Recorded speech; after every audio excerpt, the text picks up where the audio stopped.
Pemirsa, sebelum kita lanjutkan pembahasan kita malam ini, rekan saya Ami Ardini akan menyampaikan sejumlah data terkait dinamika koalisi di kubu yang mengusung Prabowo Subianto sebagai calon presiden. Silakan Ami. Ya baik, terima kasih Tasya. Dua partai politik memang yang hingga kini belum benar-benar menjejakkan kaki dalam koalisi adalah PKS dan juga PAN. Nah, meski mereka terlihat condong ke kubu Prabowo, baik PKS dan PAN tampaknya masih dilema karena ada sejumlah hal target partai yang belum terakomodasi dalam koalisi. Nah, berikut ini saya akan coba untuk ajak Anda dan juga pemirsa tentunya untuk melihat beberapa hal terkait dengan dilema yang dihadapi oleh PKS dan juga PAN. Tapi terlebih dulu kita akan lihat seperti apa sih sebenarnya perolehan suara pada pemilu di 2014. Ini masing-masing Gerindra memperoleh 73 kursi DPR dengan perolehan suara 13,03%. Sementara Partai Demokrat ini mendapat 61 kursi di DPR dengan perolehan suara nasional ini 10,89%. Ya, selanjutnya kita akan lihat lagi PAN ini yang di DPR mendapatkan 49 kursi dengan perolehan suara nasional ini 8,9 juta sekian dan memperoleh 8,75% kursi di DPR, sementara PKS juga memperoleh 40 kursi seperti itu. Selanjutnya, ini kita akan lihat lagi sebenarnya seperti apa sih peluang koalisi. Ini memang bisa dikatakan ini kondisinya terus saja berubah seperti itu. Dan banyak sekali kemungkinan yang bisa ditarik. Ada ketika Gerindra berkoalisi dengan Partai Demokrat, ini 73 kursi DPR dan bertambah dengan 61 kursi yang dimiliki oleh Partai Demokrat. Dengan kata lain, bahwa persentase kursinya ini mencapai 23,92% sehingga memenuhi syarat untuk pencalonan capres. Selanjutnya, jika Gerindra berkoalisi hanya dengan PAN, maka total persentase kursi ini akan mencapai 21,78% atau sama dengan memenuhi juga sebagai syarat pencalonan capres. Dan jika Gerindra ini hanya berkoalisi dengan PKS, maka juga persentase kursinya ini mencapai 20,17%. Ya, sama juga bahwa mereka ini juga memenuhi syarat pencalonan capres. Selanjutnya saya akan ajak Anda untuk melihat sebenarnya apa sih yang menjadi daya tawar dari partai politik ini, khususnya adalah daya tawar dari Gerindra dan juga Partai Demokrat yang dinilai ini jauh lebih tinggi dibandingkan dengan daya tawar yang dimiliki oleh PKS atau juga PAN. Nah, ini pertama, ini karena koalisi Gerindra dan Demokrat ini cukup untuk mengusung pasangan Capres-Cawapres. Kemudian Prabowo Subianto ini dikatakan masih menjadi figur kuat dalam sejumlah survei. Dan Demokrat memiliki elektabilitas dan logistik yang lebih kuat. Oke, selanjutnya yang terakhir kita akan lihat ini ada beberapa tanggapan tokoh. Nah, kita lihat ini ada Aceh Hasan Syazili yang bisa saja koalisi, tapi pertanyaannya adalah apakah kesepakatan politik antara Pak Prabowo dan Pak SBY akan diamini PAN dan PKS. Selanjutnya kita lihat lagi ada tanggapan ini dari Hamdi Muluk, pakar psikologi politik UI. Kalau terjadi koalisi Demokrat, Gerindra, PAN, PKS yang jadi pemimpinnya ya Demokrat dan Gerindra karena dia yang punya daya tawar tinggi. Ya, itu dia sejumlah data yang bisa saya sampaikan untuk Anda pemirsa, dan kini kita akan kembali ke studio bersama Tasya. Silakan Tasya. Baik, terima kasih Ami untuk pemaparannya. Kita lanjutkan perbincangan. Tadi kita sedang berbicara secara off-air bagaimana sebenarnya menjelang hari-hari ini kita selalu membahas isu yang sama, tetapi tidak bisa mendapat jawaban yang real karena memang dinamika di belakang kita tidak tahu seperti apa, Mas Gun-Gun. Nah, saya ingin mengajak kita beranalogi. Dari 10 parpol yang ada, ini kan seperti bermain kursi dan lagu itu. Kita berputar-putar-putar, kemudian ketika lagu berhenti, kursi yang tersisa hanya sedikit dan yang satu harus berdiri. Dan saat ini yang berada di posisi berdiri adalah PKS dan PAN. Apa yang salah dari mereka berdua sebenarnya? Apa yang salah ya?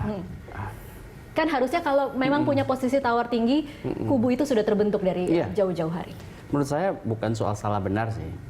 Ini soal apa yang tidak dilakukan dengan lebih baik sehingga posisi tawarnya kemudian saat ini berubah menjadi agak lebih rendah dibanding parpol lain. Posisi tawar PKS menurut saya juga belum rendah-rendah amat sih sebenarnya.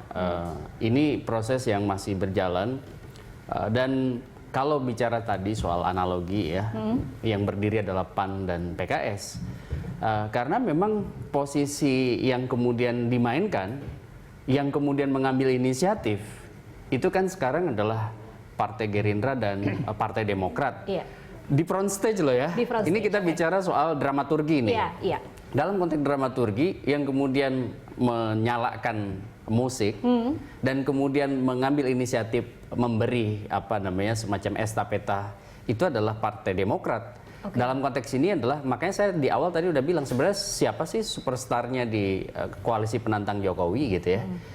Sepertinya kan saya lebih melihat Pak SBY memainkan posisi sebagai dirijen, bukan Pak Prabowo. Nah, dalam konteks itu kita harus melihat betapa Pak SBY seriusan menggarap komunikasi politik di penghujung proses kandidasi jelang Pilpres 2019 ini. Berbeda dengan 2014 dulu. Ingat waktu di 2014 itu posisi Pak SBY dan Partai Demokrat itu memang mengalami proses penurunan luar biasa akibat peran yang tidak kemudian berada di tengah. Mungkin Pak SBY dan Demokrat menurut saya berkaca dari pengalaman dari 2014, itu. okay. Posisinya di tengah ternyata memberi impact negatif pada perolehan suara Partai Demokrat. Karena tidak ada agenda bersama, tidak ada trigger untuk kemudian membuat tadi proses dinamika itu kemudian bergerak terutama memanaskan mesin pemenangan di internal Partai Demokrat. Maka start dari Pilkada DKI saya lihat Partai Demokrat sangat ngotot untuk bicara soal istilah akademiknya symbolic convergence, membangun semacam kesadaran kelompok bersama di antara internal untuk mengusung AHY sebagai agenda dan kemudian figur AHY dijadiin daya ikat di internal sekaligus menegosiasikan AHY ke pihak lintas partai, termasuk ke Pak Jokowi. Dengan Pak Jokowi tidak mencapai titik temu, bahasa Pak SBY banyak rintangan, tidak kemudian bisa duduk bersama, dan belum takdir untuk memperbaiki hubungan dengan Ibu Mega. Sehingga kemudian proses itu bergulir dengan kubunya Pak Prabowo. Sekarang yang berdiri adalah PKS dan PAN menurut saya wajar, karena inisiatif itu sekarang diposisikan, diambil oleh Pak SBY, dan kemudian stimulus itu ditangkap responnya oleh Pak Prabowo.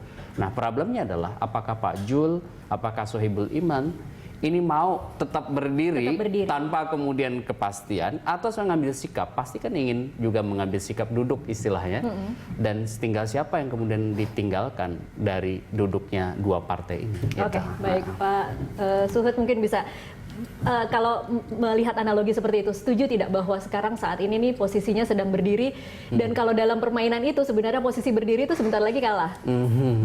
Saya kira dalam politik itu bukan sekedar apa yang tampak di layar kaca ya, dan bukan sekedar statement politik dengan kembang-kembangannya itu. Yang lebih penting sebetulnya adalah real yang terjadi, apa yang terjadi sesungguhnya di balik apa yang terjadi Pak Suhut? Kita ingin tahu apa yang terjadi sebenarnya Pak Suhut. Proses komunikasi politik antara PKS Gerindra itu sudah sangat intensif, sudah sangat kuat. Pak Suhut, kalau saya ganti pertanyaannya, kalau boleh evaluasi internal, 9 nama sudah diajukan loh Pak, dan itu sudah melewati ultimatum yang berkali-kali yang sebenarnya beberapa kader PKS sudah mengatakan sebelum Lebaran, sesudah Lebaran, ini jauh sesudah Lebaran, tetapi tidak ada respon apapun. Ini kan kalau orang menawarkan pinangan, kalau tidak diambil-ambil kan biasanya pergi dong Pak. Analoginya gitu ya. Ini analogi lain lagi nih. Tapi Pak Suhut, kalau boleh evaluasi internal, apa yang terjadi? Mengapa Gerindra tidak mengambil 9 nama ini? Bukan tidak mengambil, tetapi belum untuk disampaikan ke publik secara formal. Ya. Artinya 9 nama itu kita serahkan untuk diambil salah satu. Dan dalam politik kan biasa, artinya terlalu dini juga kalau misalnya disebut di awal, karena ini kan politik ya, segala kemungkinan bisa terjadi. Ya, jadi kami juga memahami situasi itu, dan sebetulnya yang terpenting adalah bahwa kita memiliki kepastian, memiliki kesepakatan bersama, dan itu yang akan menjadi pegangan kami, pegangan kita gitu antara PKS dengan Gerindra, dan itu yang saat ini kami pegang. Dan saya yakin Pak Prabowo sebagai pimpinan Partai Gerindra juga akan memegang itu sebagai acuan di dalam kerjasama politik menuju 2019 nanti. Pak Suhut, tapi saya ingin tahu, adakah kalau tadi di awal mengatakan ada opsi-opsi yang sudah dipertimbangkan di internal PKS, adakah opsi untuk kemudian keluar dari koalisi bersama Gerindra? Saya kira tidak ada yang tidak mungkin dalam politik, Mas Gungun pasti paham lah soal itu. Artinya setiap opsi itu harus kita siapkan, ya, termasuk opsi yang disebutkan tadi. Ya, artinya kita juga menyiapkan kemungkinan terburuk, katakanlah. Kalau misalnya apa yang kita targetkan, yang kita inginkan, kerjasama yang sudah kita buat itu tiba-tiba dilanggar atau apalah namanya, ya. Dikhianati lah. Dikhianati, katakanlah, ya. Tapi itu terlalu kasar lah. Karena, nah itu tentu saja kita sudah mengantisipasi itu. Dan ya ini seiring berjalannya waktu menjelang tanggal 10 itu pasti akan terbuka semua, ya, apa yang akan dilakukan oleh PKS misalnya. Tapi PKS tidak akan tunggu sampai tanggal 10 kan ketika tidak juga dijelaskan bagaimana posisi PKS bersama Gerindra. Kalau misalnya ultimatum atau target yang kita sampaikan ke pihak Gerindra tidak bisa dieksekusi misalnya, tidak segera untuk dipastikan, dan tentu saja kita juga akan mengambil opsi lain, ya. Dan itu opsi itu sudah kami siapkan gitu. Oke, sebelum tanggal 10 ya. Sebelum tanggal 10. Oke, baik. Mas Faldo, Itu menarik loh, ultimatum. Ultimatum. Keras berarti itu. Keras, tapi kita sudah mendengar Apakah ultimatum Faldo ini juga dari ultimatum? Mas Faldo, kalau bicara masih soal bagaimana bermain kursi tadi, kemudian ada 2 orang yang berdiri. Boleh evaluasi internal juga sama seperti PKS dengan yang sudah menyodorkan 9 nama. Posisi PAN saat ini tidak mendeklarasikan ke Jokowi, tidak mendeklarasikan ke Prabowo, tidak juga mendeklarasikan oke kita akan bentuk poros ketiga. Ini adalah main jual mahal atau gayung tidak bersambut atau terlambat memutuskan? Nah ya udah, berarti saya juga pengen berandai-andai. Oke. Ya. Jadi saya dulu dari kecil tuh suka superhero tuh namanya Spider-Man. Ya. Nah di film terbarunya itu ada kejadian di mana Spider-Man itu berusaha menyelamatkan 2 kapal yang terbelah itu dengan jaring-jaringnya. Saya ingat, saya nonton juga. Iya. Mana yang harus dipilih? Bangsa ini begitu. Kita tuh sedang terbelah kondisinya. Oke, tapi harus pilih salah satu berarti. Dan kami tahu banget keresahan PKS bahwa dia telah mengusulkan 9 kadernya, ini teman berdiri nih, ya kan?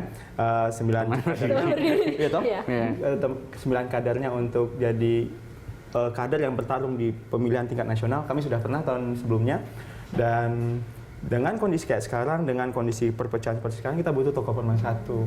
Nah itulah yang sedang dimainkan PAN. Pak Zul sebagai tokoh pemersatu berusaha untuk berkomunikasi dengan semuanya sehingga akan didapatkan hasil terbaik dari apapun kejadian sekarang. Karena dengan friksi-friksi yang terjadi sekarang, bisa jadi PAN juga terlibat, PKS juga terlibat, dari sebelah sana juga terlibat. Ini saya dibisikin oleh produser. Saya dibisikin oleh produser, Spider-Man dapat bantuan dari Iron Man. Jadi PAN harus dapat bantuan dari siapa nih?